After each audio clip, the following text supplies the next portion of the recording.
其實伊朗成個國家根本不具備同以色列咧係對陣嘅能力，同俄羅斯如果唔用核武去打仗差唔多。中國大陸亦都係如是。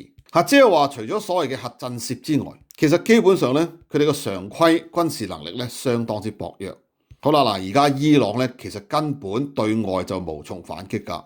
你對上一次你對住以色列嗰陣時，就已經係單方面，基本上咧就係被轟炸，完全反擊唔到。今次而家大量嘅群眾上街，因為根據咧最新嘅消息同埋影片，雖然伊朗正在進行封鎖咧係網絡，亦都發動呢一個咧伊斯蘭嘅支持者出嚟襲擊咧係上街嘅市民，造成大量傷亡。但係上街嘅伊朗嘅人民其實仍然咧相當之多。恐怕而家咧絕對唔係你開完槍拉完人就可以咁容易令到個局勢咧平息㗎啦。